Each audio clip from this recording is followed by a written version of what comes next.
Hello! Before we get down to cinema, I would like to draw your attention to our Patreon. Regular listeners will know that these podcasts are supported by Quad, our home cinema in Derby, UK. But as Quad is a charity, we want to make Cinelit as self-sustainable as possible. So, to that end, we have set up a two-tier way in which you can support Cinelit.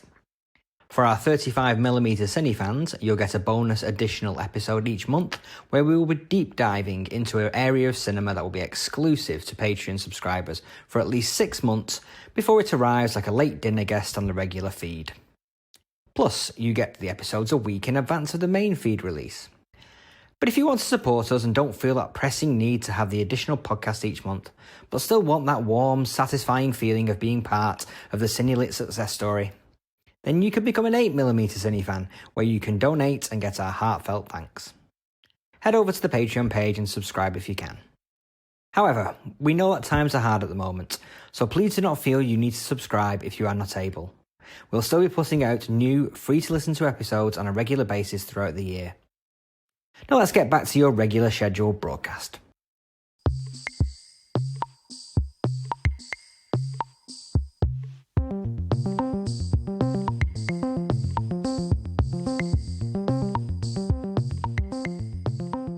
Welcome to a wildly speculative episode of Cinelit, as we continue our look at Hammer Films' greatest unmade films. In part 1, we ended our time discussing the crazy combination of zeppelins and pterodactyls, and now we open the coffin lid on vampires, historical dramas, comic book heroines, and a giant monster movie. Enjoy.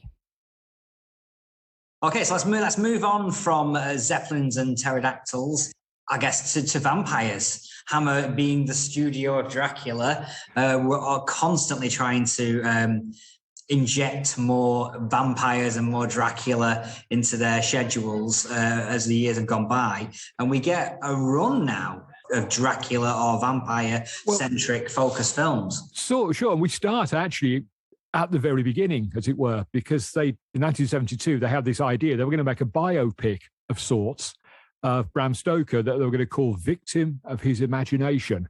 It's a great title, isn't it? Yeah. And it was going to be a biopic, but it wasn't going to be, your bog standard biopic. It was going to include dramatizations of his famous stories, one of which, of course, was going to be Dracula. Yeah, and again, there's a great poster design for this. There is in the House of Hammer, yes, Lorimer, which seems to depict strangely drawn, sort of very mannered sort of sketches of these dreams. So we get an idea from the poster what we might have been in for in the movie. It's a fantastically striking poster. It's almost comic book style, isn't it? It's kind of very different to the sort of the Tom Chantrell style that we were used to. It's a really lovely poster. And I don't know at what point that poster was made, whether it was made at the beginning, but certainly the project came to them via a guy called Howard Brandy, who had been a producer on Blood from the Mummy's Tomb in 1971. So he had some sort of track record with Hammer. And he'd got Don Houghton, who again has form with Hammer. He'd been working on those modern day Dracula films, Dracula AD 72 and so on. And he'd come up with this script, which was, by the sounds of it, was going to finally give the actor-manager Henry Irving his due. For a long time, people have always talked about, Vlad the Impaler, and we're going to come back to him in a little while, as being the sort of the archetypal Dracula. But in fact, Stoker did take some elements from Vlad the Impaler. He didn't really seem to know him terribly well. He didn't seem to realise that he hung out his victims on stakes, which you would have thought would have been an ideal little plot twist for his story. He didn't seem to know that much about it. He just liked the name. I think he took the name and the bloodthirstiness.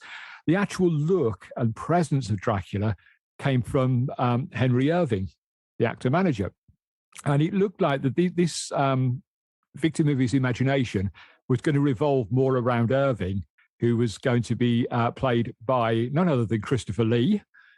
He may well have been turning up as a gentleman in a cape with some fangs, it was very likely. And Shane Bryant was apparently on board to play Stoker. So it seemed to go quite a long way. Michael Carreras, who was running Hammer at the time, he was really into this as a project. And we know that it went into pre-production, which is presumably where that poster came from. And then, sadly, faltered. There's a 29-page outline somewhere, so Houghton got his money's worth. He worked hard on that, but sadly, it never got made, and we never did find out what these nightmares were going to be that we saw in the poster. You can see why this would have had an appeal to Hammer. Years of making Dracula films, and with the greatest respect in the world to those films, they are kind of like not quite rinse and repeat, because as we've talked about on these, but it's like there's not much you can do beyond that. It's like villagers get terrified by Dracula, somebody involved in some way helps out, and they save the day. It's formula, it's a formula. So you can see why after doing about 4 or 5 of those, they might be thinking, "Oh, this is a really way of spicing that up and making it something more interesting."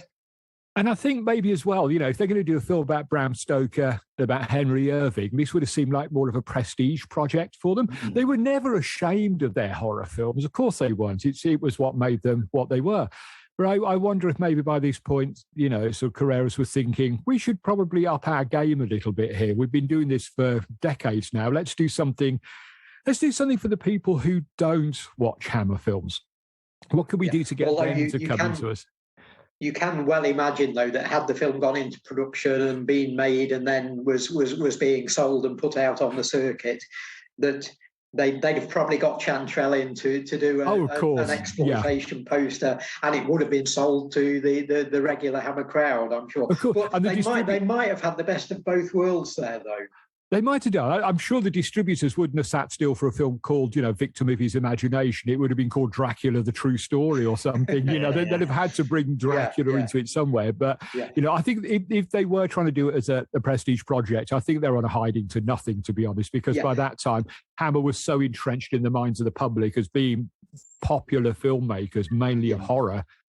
Do we think that if you look at Hands of the Ripper from the year before 1972, do we think that might have been a template for the way this might have looked, the sort of tone of this? Because that sort of mingling a supernatural fiction story with elements of reality. That's right, yeah. Because you've got Jack the Ripper and Burke and Hare in there. And I wonder if that was a bit of a template for this. Very possibly. I mean, if it had turned out half as good as Hands of the Ripper, it would have been a Hammer classic, wouldn't it? Let's be honest. Ripper is one of the best. So you can sort of see Eric Porter maybe in a role victim of his imagination. And of course. You can see why it was one of the world's worried things, where it's like, yes, it could have been the best of both worlds. Sure. Equally, it could have fallen between the two stools as well, Yeah. But it was a tricky one.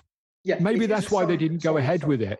Sorry, I'm talking over you there, but maybe that's why they didn't go ahead with it, because they thought this could either be absolutely brilliant or it could be a complete disaster and ruinous. Yeah. And maybe, Carreras was quite a sort of canny guy. He liked to experiment, but I think he knew where the line was. Maybe this was a little bit too far over that line, perhaps a little bit too far out of the formula.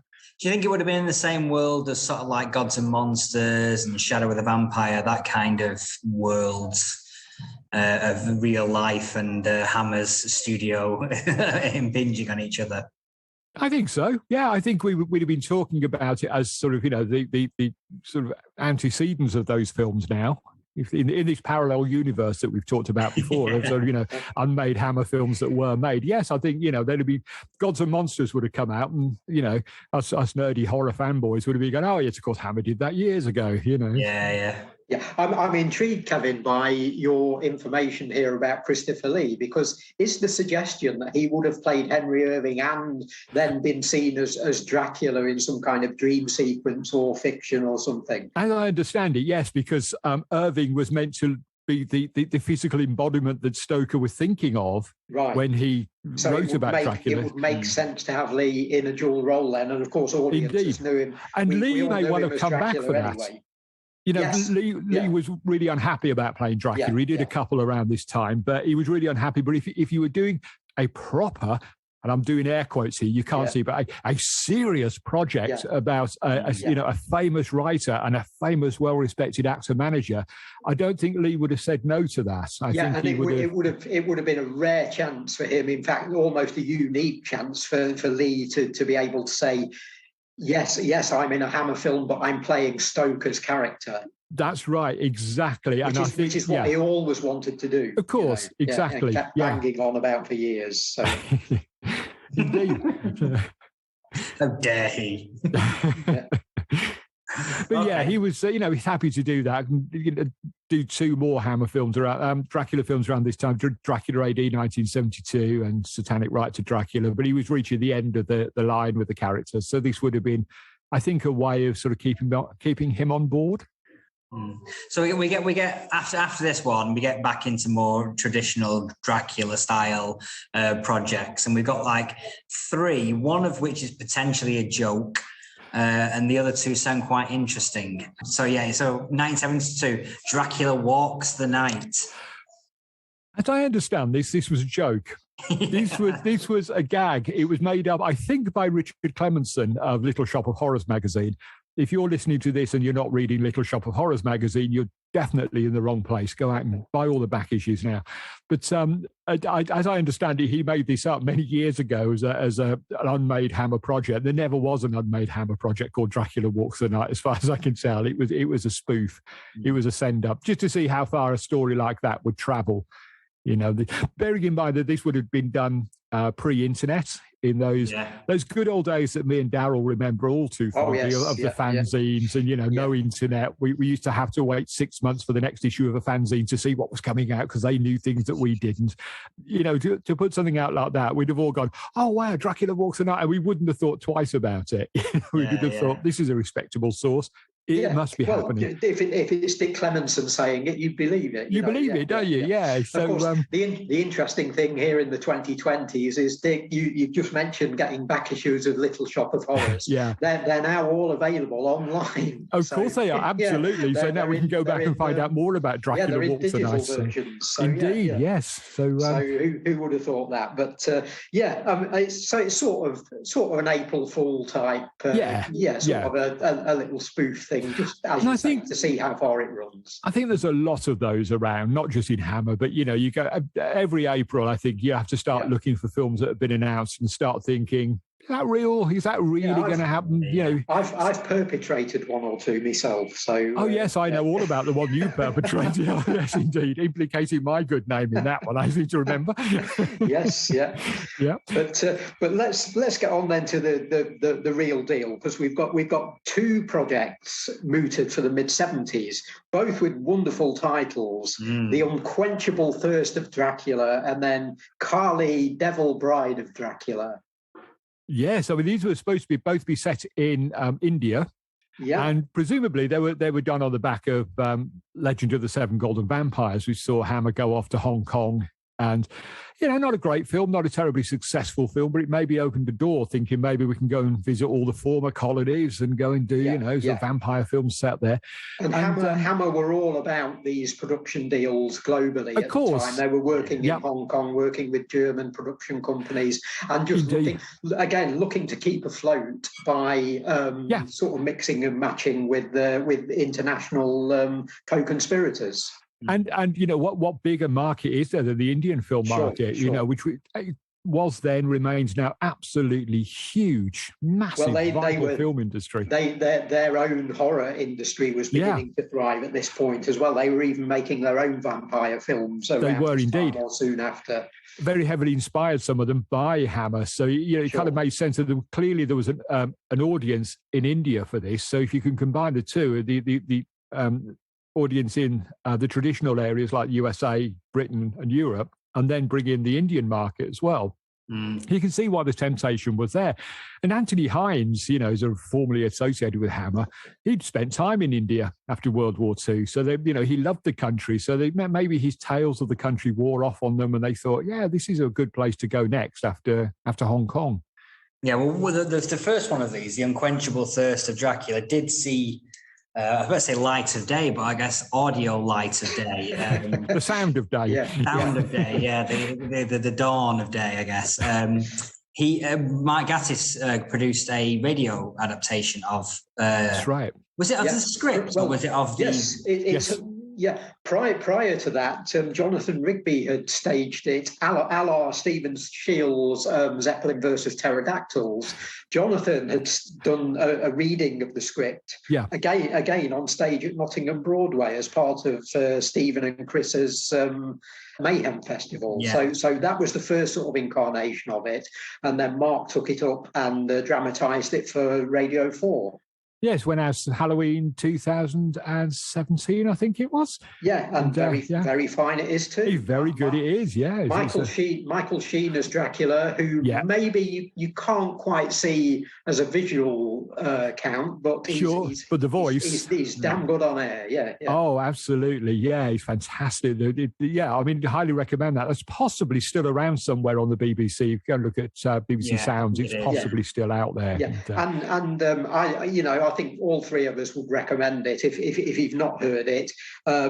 Rather than us going into too much detail here, just go and listen to it. It's one of the few titles that we're talking about on this podcast that you can actually experience. Indeed, yes. So you don't want to listen to us, go and listen to Michael Sheen. That's a far better prospect than listening to us rambling on, isn't it? But yeah, there was also this other one. There was also this other film, which you can't hear. Sadly, Carly, Devil Bride of Dracula. Yeah. Which now was this inspired by the success of Carly as a character in Ray Harryhausen's? Almost certainly. Yeah, that's what I thought when I saw the poster. I just thought, oh, that's Harryhausen, isn't it? Yeah, you kind of get the impression that throughout the sort of late 60s and early 70s, they were trying to keep the door open for Ray to come back, because he'd done such great work on 1 Million Years BC. You kind of think that Hammer were thinking, maybe we can lure him back and do one more for us and do something else. So maybe they were going to do some sort of, Carly-style stop-motion animation for the monster. Maybe not. Who knows? But this one, this has got a strange history. It dates right back to the very early 70s. It was originally going to be made after Scars of Dracula. And to be perfectly honest, as I think we probably rambled on quite a lot about in the Dracula episode, anything would have been a step up from Scars of Dracula. But so this was supposed to have been made then, but it never happened. It got revived again in 1974. And by then, I think, it's kind of pretty much all over for the Hammer-style Gothics. It was too late. So this would have preceded Unquenchable Thirst and Legend of the Seven Golden Vampires. It should have done. Yes, it should have done. And it should indeed. From what I can gather, it should have preceded all of the Dracula, Hammer Draculas, because it was supposed to be some sort of origin story. We were going to meet a young Van Helsing meeting a young Dracula for the first time. So how that would have worked, I don't know, because obviously we wouldn't have had Lee. I mean, Lee would have been gone by 1974 anyway. There was no way he was going to play Dracula for them again. I'm not sure I could have watched a Van Helsing that wasn't Peter Cushing, frankly. I just think, having experienced a Frankenstein that wasn't Peter in Horror of Frankenstein, we'd been there and seen that it didn't work. So we'd been there and suffered. We didn't need to suffer again, did we? And I wonder if Ralph Bates may well have been cast in the part of Van Helsing, or maybe Shane Bryant or one of the other names that were around. Well, I'm looking at the Carly Bride, Devil Bride Dracula artwork, and Peter Cushing is front and centre on that one. Wow.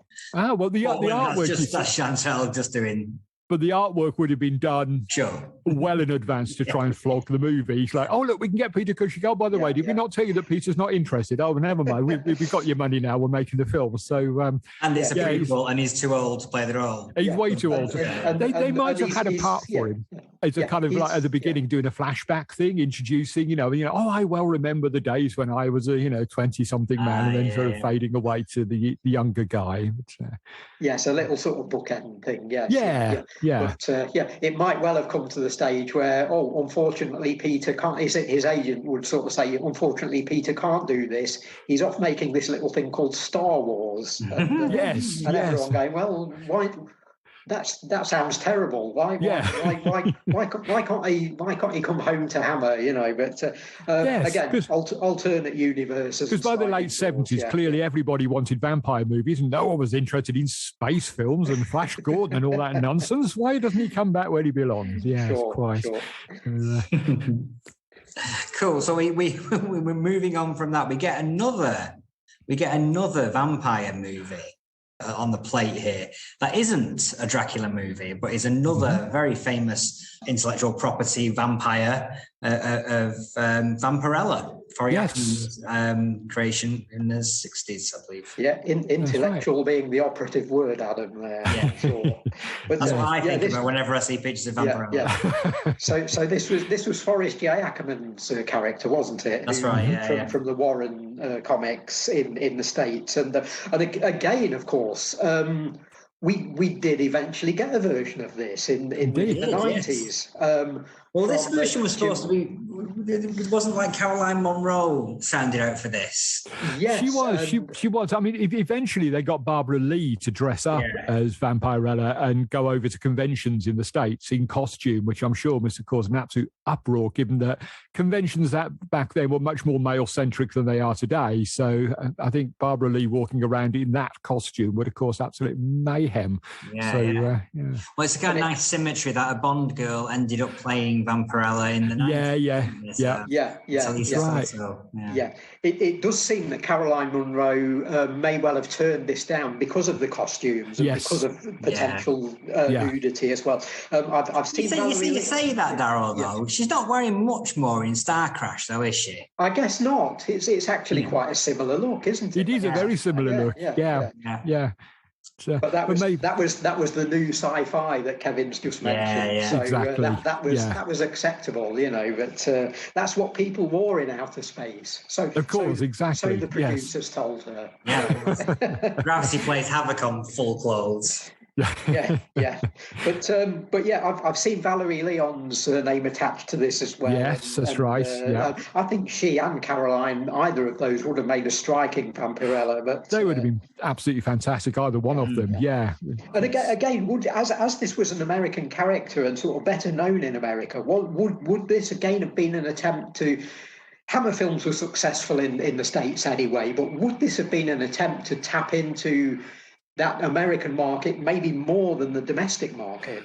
Well, it's interesting because Christopher Wicking did write a script for it, and we know that exists because, again, we've mentioned before, Jonathan Rigby did actually do a live reading of this in London in 2019. Caroline Munro was in that, not playing Vampirella. Vampirella was actually played by her daughter, Georgina Dugdale. Right. And but Caroline was in it, and we've got lots of people that we know from our social media contacts: Claire Louise Amos, James Swanson, Jason Morrell, who's the son of Andrew, who was, of course, associated with Hammer. And so we do know what the script was going to be like because we've heard it produced. And my memory of it is that it wasn't particularly Americanized. The property is obviously super well known in America, possibly better known in America than it was here in the 70s.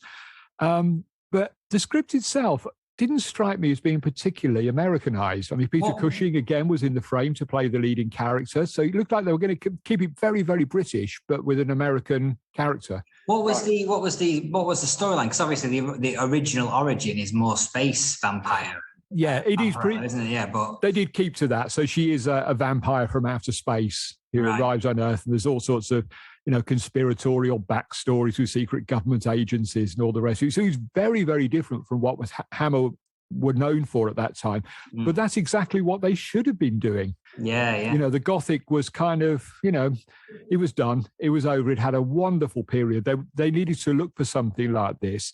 And I think it was about 1975, I think, when they first started working on this. So it's slightly too early for that science fiction boom. Yeah. Had they just waited a couple of years, I think they possibly would have got financing on the back of Star Wars, particularly on the back of Alien, perhaps. Yeah, it is the same year as the Rocky Horror Picture Show, the movie of the Richard O'Brien stage show. And I've read here and there that it's sort of been compared to that in terms of its tone and it's jokey, the way it might have played out. Yeah, it's jokier than you might expect from a Hammer film. Hammer films always had their humour. Of course they did. Some of them are very, very witty. Some are very funny. This one is much more jokey. But it's still done in a very serious style. It's not done in an overtly camp style. It's just done as a kind of we're taking it seriously, but we know how absurd this is. Yeah. That kind of approach. And with something like Vampirella, I think you have to understand that the very basic notion of it is utterly absurd. If you try and do it with too much of a po face, you're going to crash and burn. It's just not going to happen. But I think, from what we saw on that live performance, I think it actually would have worked really well. I think Wicking really captured the essence of the character. He brought something new to the Hammer table. And it's personally, it's one of my sort of most regretted ones that they didn't make. I think it could have been a huge amount of fun. Had they made it in 75, they'd have beaten Star Wars to the punch. And, have this sort of outer space. Well, she doesn't quite go into outer space, but there is a bit of space travel in it, as I remember. So, again, in that alternate universe, Star Wars is being constantly compared as a knockoff of this Hammer film that marks the resurgence of Hammer. What a wonderful world that would be. Yeah. You might never have had Life Force either if we'd had. Well, yes, that's the other obvious touchstone, isn't it? There's something that we can look at and say this may well have resembled that. Now the mid-90s version with the Talisa Soto had a rogue vampire character called Vlad Tepes, played by Tepish for history fans. They got it completely wrong, or did their variant on it. Played by Roger Daltrey. Yes. I think that leads us in before we talk about the big one that we're going to talk about to finish. We'll skip over one and move on to the suggestion that Roger Daltrey's old mate and successful director on a couple of projects, Ken Russell, was in the frame to direct. Again, the words we've already mentioned on the cast earlier on, Vlad the Impaler. And as you were saying, Kevin, it's odd that Stoker never took the idea of Vlad the Impaler. I mean, Hammer's Dracula comes across as more Vlad the Impaler. It's if there are stakes in sight, they're aimed at him, not at they're stuck in Dracula. Yes, exactly. But, so here was Ken Russell potentially, or God knows how many other names might have been in the frame. Well, he was originally mentioned in the trades as early as 1971. With Mike Raven apparently up for playing the part. So make of that what you will. Hammer fans will either be recoiling in horror or rubbing their hands with glee at the thought of that. Now Mike Raven is someone we need to do a full podcast on for sure. But, yes, we'll leave it there for now. But leave it there for now. Yeah, but I mean, it's 1971. It was first announced. Then it popped back up again in 1974. 74, 75 was a busy time for all these films that they were announcing. It feels a little bit like them possibly thrashing around in their death throes, that they knew the end was coming and they were just trying to find things. But it was around this point, they got people like Yul Brynner they were pursuing to play Vlad. They were after Alec Guinness and Adrienne Corrie for other roles. And, as Darryl said, the big name was Ken Russell. He'd done The Devils. This is what Hammer wanted. They wanted a film that looked like The Devils. Yeah, and by the mid-70s, of course, what Ken was actually making was the projects with Roger Daltrey, things like Tommy and Listomania. Both of which have got their Gothic aspect too. Well, Listomania features a Frankenstein-like monster, doesn't it? That is an all-out horror film. It's got vampires, it's got Frankensteinian creatures, it's got Flash Gordon-type spaceships, it's got all exorcisms, all kinds of weird things going on. Exactly. So he was right in the middle of Hammer territory at that point. And of course, if you look at Ken's subsequent career, look at Gothic in the mid-80s or Lair of the White Worm soon after that. Even Crimes of Passion has got you can see that as being a sort of wild Ken Russell version of a Hammer mini Hitchcock almost. Of course, So Ken's very much in tune with the Gothic and with the Hammer psychological style. So it's interesting you say that, because he wrote a letter when he was approached to do it by Michael Carreras. He actually wrote back to Carreras this letter. This will warm the heart of all Hammer and horror fans in general. He wrote back and said, in your letter, you say you feel it's time the horror film became respectable. In my opinion, it always has been. And to my mind, Vlad is no exception. All the potentially sexy scenes are downright coy. What I have always felt is that most horror films rely on gratuitous sadism instead of spine-chilling invention. And once again, Vlad backs up my theory. The bloodbath at the end is as unnecessary as it is obnoxious. I would like to make a horror film with you, a real one. Good on you, Ken. Excellent. That's what we want to hear. Splendid. Yeah. Do you think Hammer could have handled Ken Russell at that time in their history? Who could? Yeah, but Nobody ever did. They're in the death throes. They're scrambling, and then you get a character like Ken come on set. It could have been a disaster, really, because, Hammer, I think at that point was so desperate to keep going that they'd have just handed everything over to Ken and said, just do a Ken Russell film. And that's probably not what Hammer fans would have wanted at that time, Now we look back on it and think, God, what a missed opportunity that was. That would have been awesome, wouldn't it? But at the time, he was still the sort of, the bête noir of British cinema. He was, still seen as a sort of very dangerous, unpredictable individual who you never quite knew what he was going to come up with next, which is exactly what Hammer needed. Precisely what Hammer needed. But I don't know whether the timing was right or not. I don't know. It's a great what. It's the greatest of all what ifs, possibly. What if Ken Russell had worked for Hammer?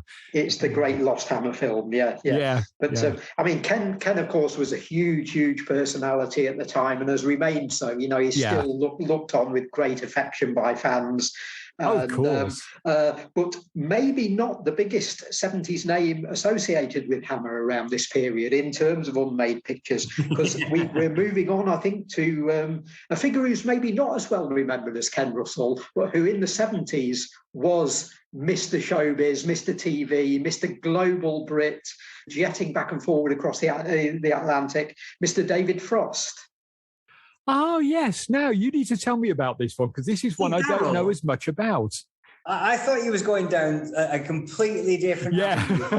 I thought he was talking about the biggest unfilmed star of the 1970s, Nessie. Well, I am. We'll come back to that character. We're on Nessie. I know, but I'm just saying. I thought he was describing Nessie when you I'm like, Nessie. For 1 minute, I apologise. I completely zoned out. I thought you meant David Frost was going to appear in a Hammer film. I never connected it back with Nessie, which came before. But yes, of course, he was involved in the production of Nessie. We're talking about Nessie, and yes, we mean the Loch Ness Monster, and yes, Hammer were in talks to do a film about the Loch Ness Monster. And again, yes, there's a poster for it. You can see that online. It's a fantastic poster, and the name of as he was known then, David Frost. He hadn't got the Sir attached at that point. David Frost is very, very prominent as a leading producer on the project. So yeah. Nessie. Well, again, I think this was kind of seen as a kind of prestige project for them, because they got Frost on board, who, like you say, was, Mr. British Television in the 1970s. And they were chasing people like, get this for a cast list. These were just for the leading role. They talked to, apparently, leading role of Richard, not the leading role, the leading, come on, you know what I'm talking about. Although, actually, bear in mind, leading role of Nessie, I'm going to read these names out and just picture that in your head and just see how far you get with this. Richard Burton.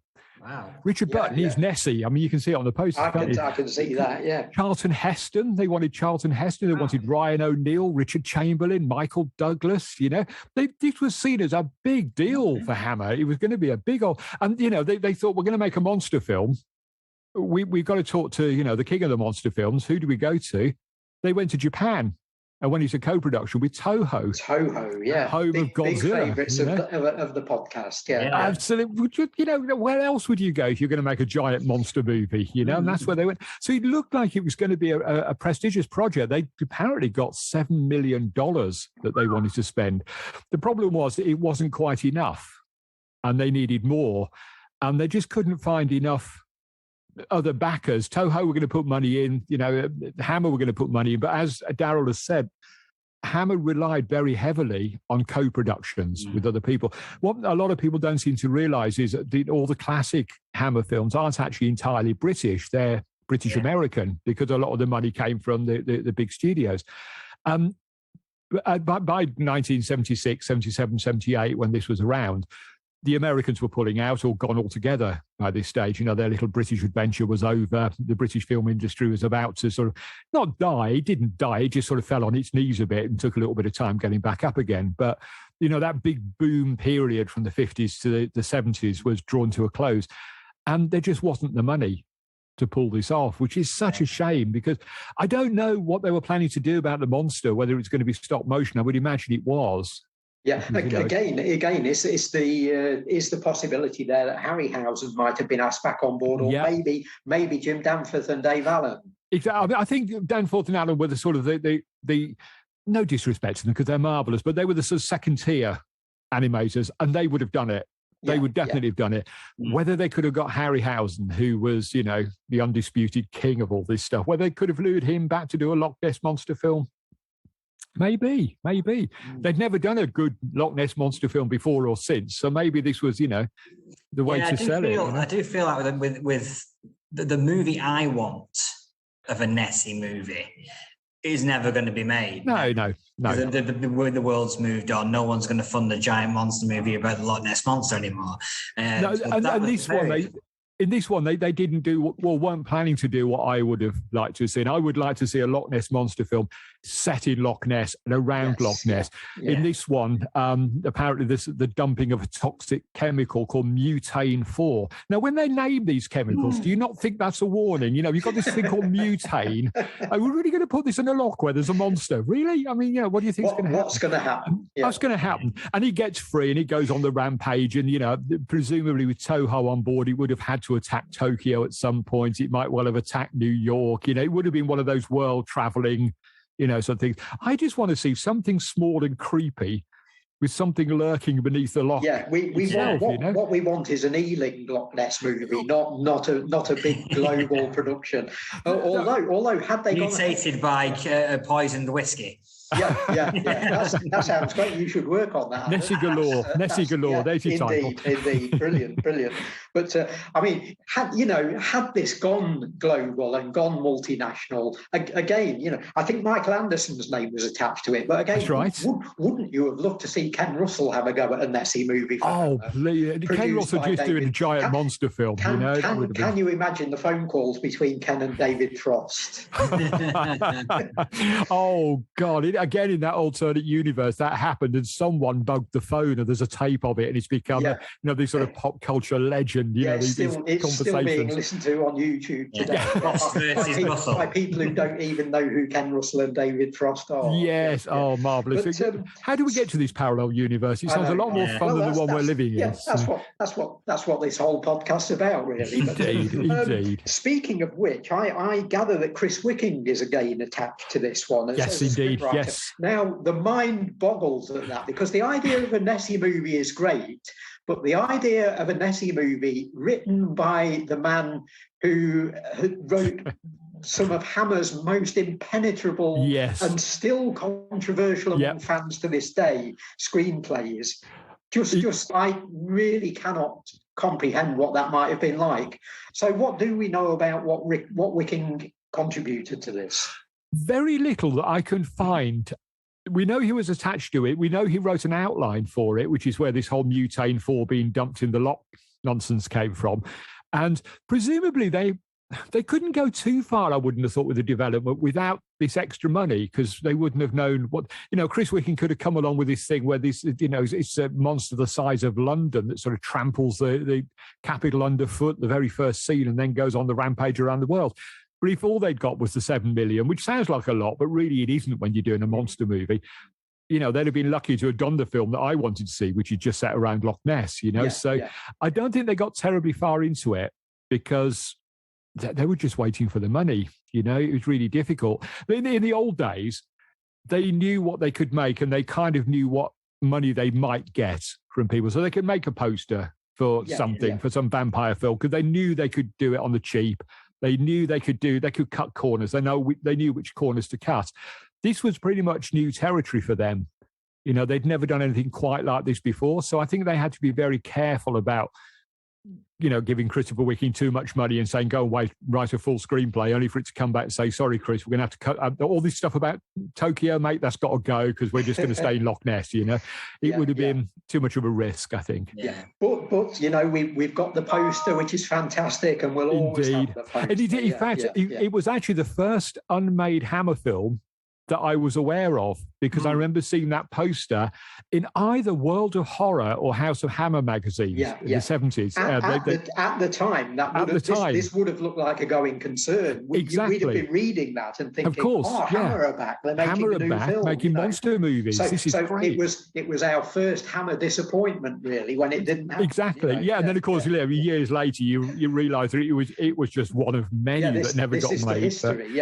But at the time, it was the big one because we were there and we wanted it, and it would have been great. But now, talking of having posters for things, before we go on to anything else, I'd like to give a shout out to a good friend of Quad and well known around Derby, in fact well known around the whole country, Andrew Thompson, who is an expert in cult TV of the 60s and 70s. Big Doctor Who fan, involved in Doctor Who events at Quad, as well as a lot of cult TV stuff that's put on at the venue. And Andy, in recent years, has taken to doing these incredible sort of pastiche designs, which are all over the internet and which he rarely gets any credit for. Yes. And among them, he did a series a few years ago of fake Hammer movies, which take the idea that Hammer was a company that made horror films on one hand and specialised in another strand in movies of TV sitcoms. Right, yes. And Andrew has mashed all of these together and come up with these great posters, which you'll find if you look on Google, for things like Dracula on the buses. And of course, Blakey, Stephen Lewis in the On the Buses TV show was actually referred to as Dracula occasionally by Indeed he was, yes. by Reg Varney and Bob Grant. So Dracula on the buses is one of Andrew's fantasies. We've got Quatermass, Dear Quatermass. Sykes and the Pit, Curse This House, mixing Bless This House with a marvellous house thing. And my favourite of all, Taste the Blood of Steptoe and Son. I would have paid for any one of. I would have paid not only to see those. I would have probably found the money to have those made. Frankly, I scratched up enough money to get them made. They sound marvelous. Thanks to Andrew for again creating an entire. He's created a parallel universe to the parallel universe, which is extraordinary. Which sounds even better than our parallel universe, frankly. I think so. And if you want to check out his stuff, I can give you his web address because that's probably the best way of finding it. That's Andy Drew Z 64.blogspot.com, and some great stuff on there. It's brilliant, yeah.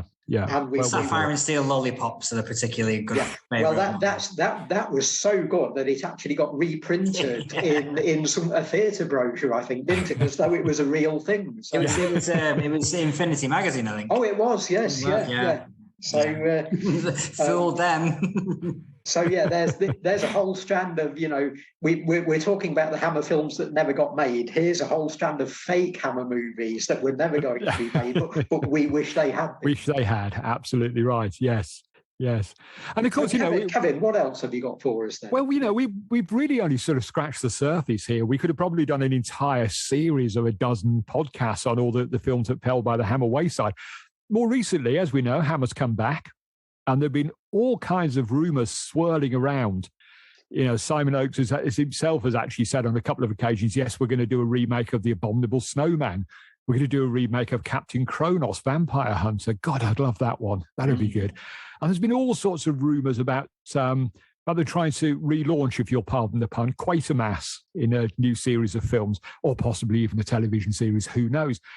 Whether any of this stuff will ever actually happen, I don't know. But you're probably aware that recently as we're recording this, Hammer signed up with Network DVD, a new deal where Network will not only get the back catalogue and sort of restore everything and bring out beautiful new copies of it, but they're also going to pay for production.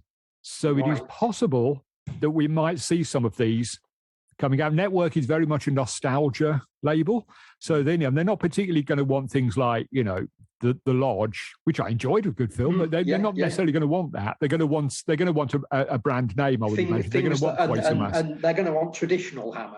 Exactly, they're going to want gothic vampires, and they're going to want Quatermass, and which is what we want. Yeah, I'll have that. I'll be happy with that. Yeah, and I've been at great pains with Adam over various podcasts over the last couple of years to correct him whenever Adam has used the name Hammer Studios. And I've always said, I have not used that. Now you can.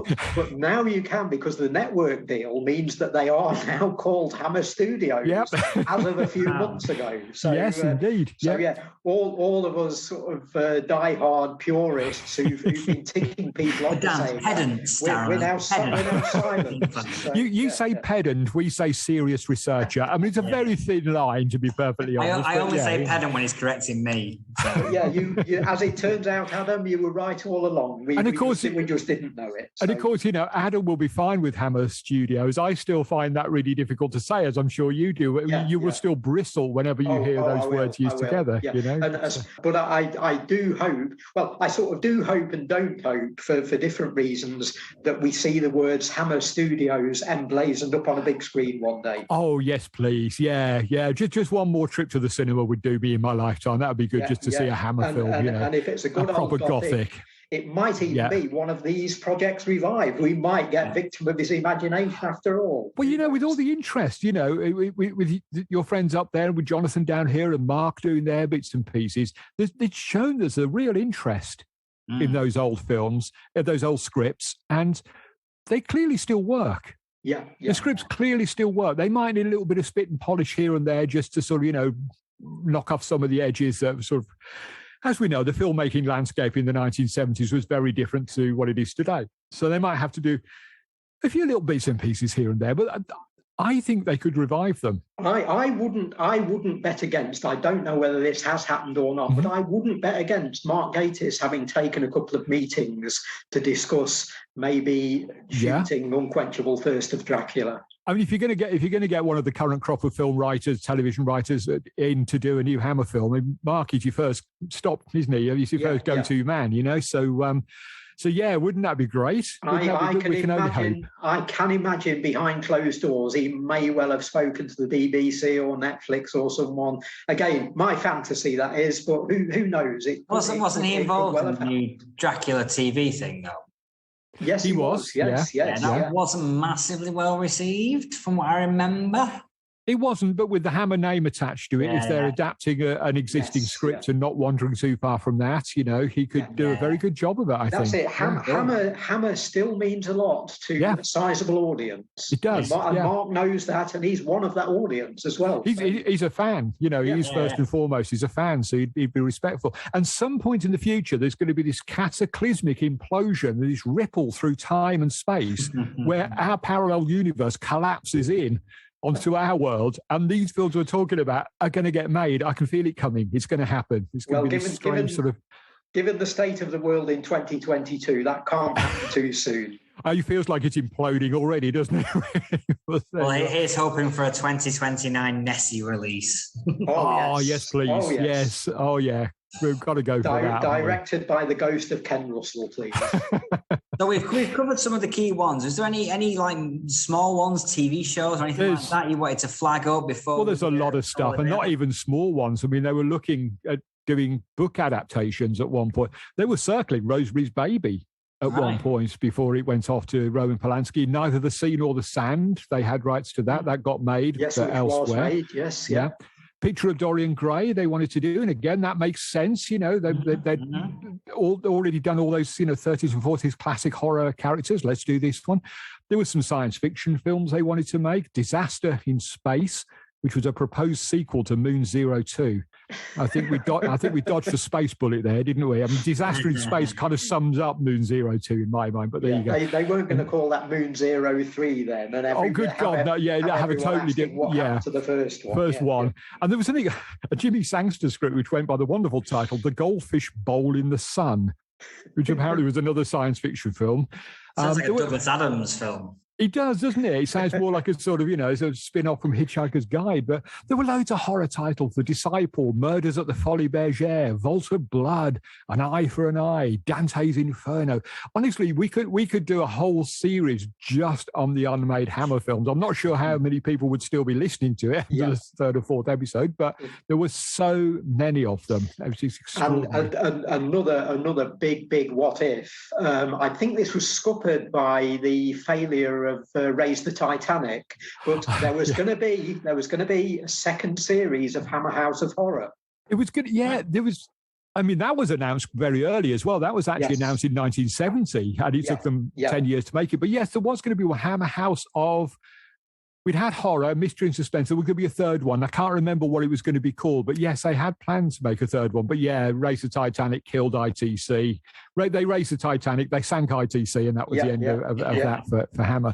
So, which is a shame. But there were other television adaptations. I'd already mentioned the Dennis Weekly thing, which sounded really intriguing, and there was Horrors of Hammer, which was going to be like each week would have a different monster. So you'd have Frankenstein, then Dracula, the Wolfman, whatever.